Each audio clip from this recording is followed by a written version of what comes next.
And an example now, this cell phone they use handsets.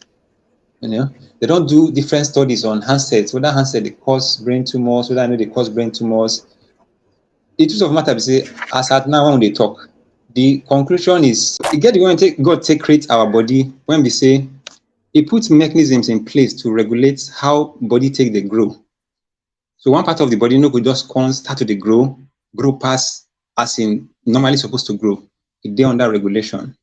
So when you have an abnormal population of cells, when they grow uncontrollably, they no dey subject to that normal control mechanism when God don put in place, and it happen inside the brain. Na what they call brain tumors be that. And na wetin we dey call heterogeneous entity. Na different things na make am up, them plenty. And we will talk about them. Yes, now different types, 9 day, as I talk, say a heterogeneous entity. In fact, over 150 types of brain tumors, 9 day, in terms of the histological types, over 150 types.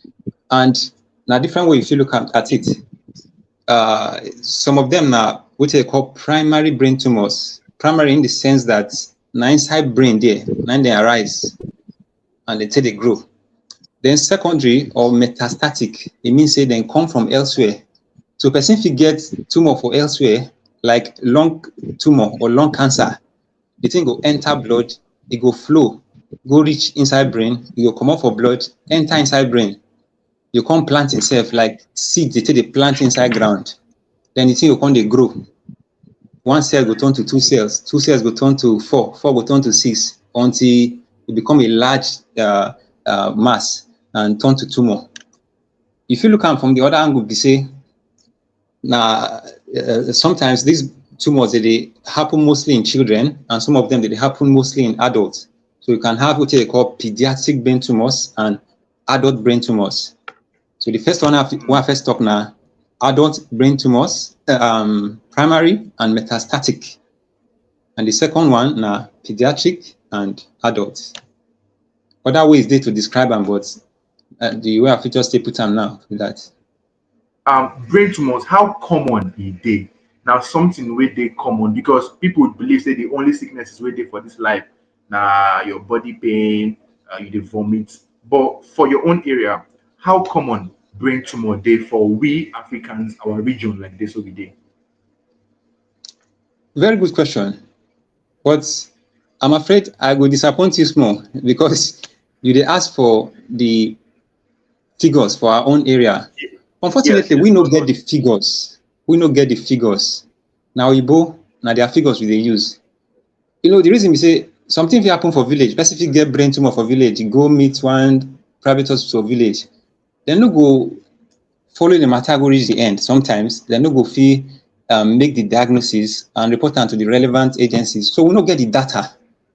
However, Oyibo put then let us know, say, out of 100 people when come hospital, when get tumor, inside that 100, 1 or 2 of them are brain tumor, 9 then get.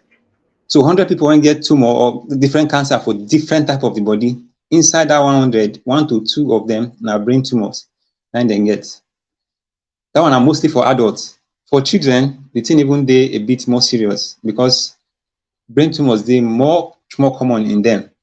For the US, we know that 1 to 5 patients out of every 100,000 children then get brain tumor. Brain tumor for children, 9 be the most common solid tumors for children. Imagine. Of course, you know, say they get leukemia and all of that. Leukemia they are ahead. But when it comes to solid tumors, now brain cancer 9 common pass. So you can see say the thing they relatively common, especially among children. We ask, what be the risk factor? What be those things when person say when go feel make and think say person to get this brain tumor? Okay, very good again. I'm happy you use the right terminology to ask this question. Waiting be the risk factors, because another person who ask this question, I go say, waiting be the cause, waiting they cause brain cancer, which is a very important thing. It good may you know the cause so that make you feel avoid them. But the truth of the matter be say, as we don't do research, we don't know waiting they really cause brain cancer. Now the risk factors, as the co-host TikTok, now we know risk factors.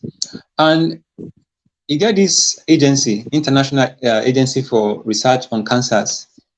So then help us find out which risk factors they associated with brain cancers, and they help us classify them. So you get the ones when we say they get strong association with brain cancers, you get the ones we say they get moderate association, and you get the ones we say they get weak association, but at least that association is still there. So as I say, divide them now, proven risk factors, probable risk factors, and possible risk factors for brain tumors.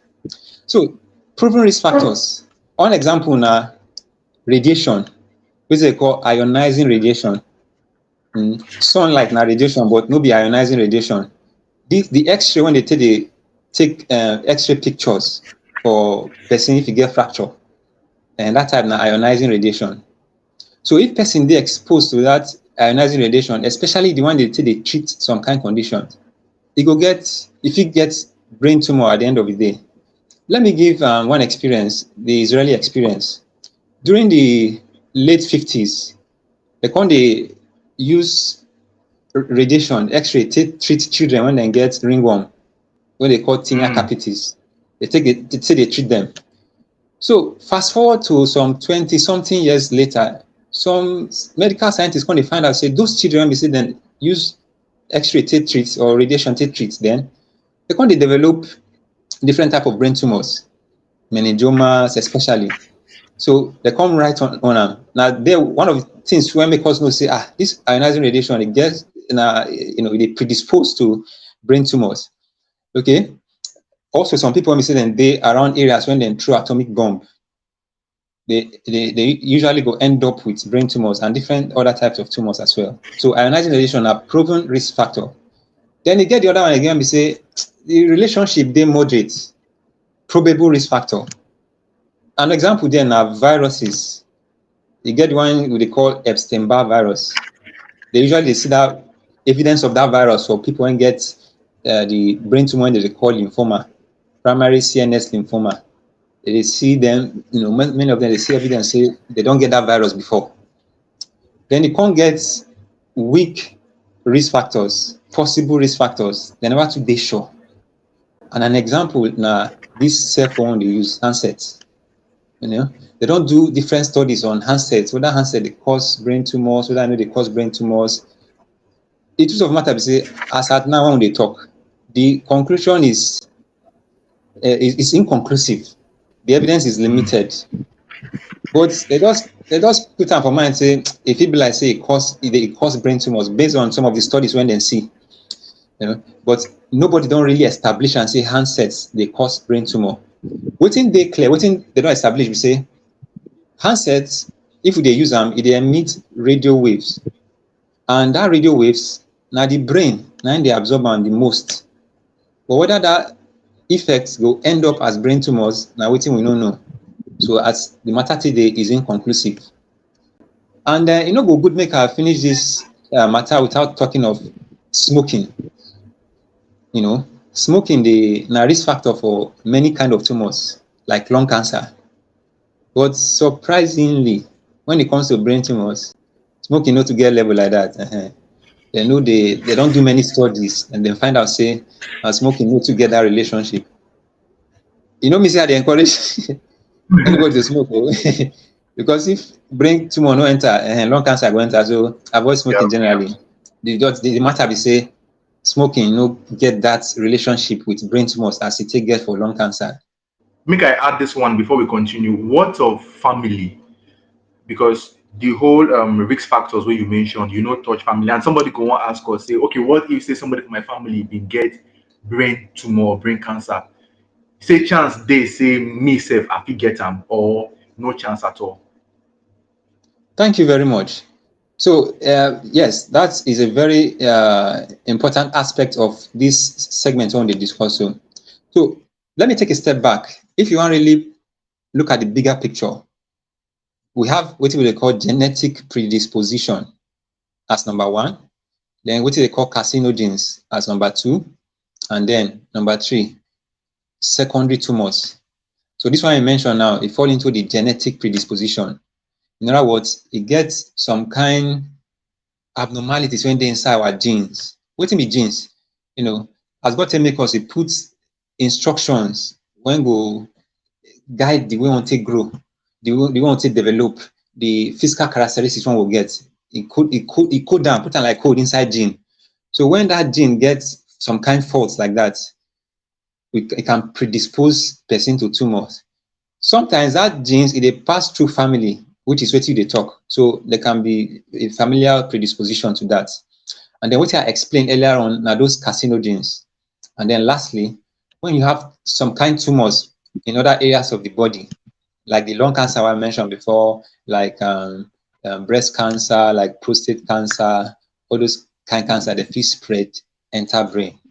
Thank you so much, Chief. I want to ask one question.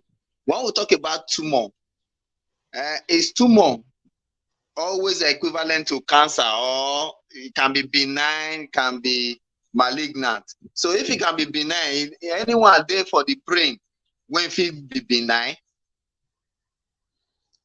Thank you very much. So that one also another way to look at tumors, to classify tumors. Say earlier on I talk say tumor fit be primary, the one go start for brain, and if it be metastatic, the one start elsewhere when enter brain. So inside that primary, it can be what they call benign or malignant. Benign and malignant. What benign mean? It's not harmful. Malignant mean wetin? It dey harmful. Now, don't take the meanings literally. Wetin is simply they try to talk. They say those benign tumors, they no dey invade the brain the way when malignant tumors they do. They will just they grow, they increase in size, or they cause disturbance as they increase in size. They put pressure on the brain. Whereas the malignant, they will just they will eat inside brain, they invade inside brain, they cause problem. Now, that is one way to look at it. But if you take a step further and look at it in another way, because some people they reason say brain matter, they like any other part of the body. What I just explained now apply to most parts of the body. But the brain means the fact that the brain it dey inside the skull, which is a tight and limited enclosure.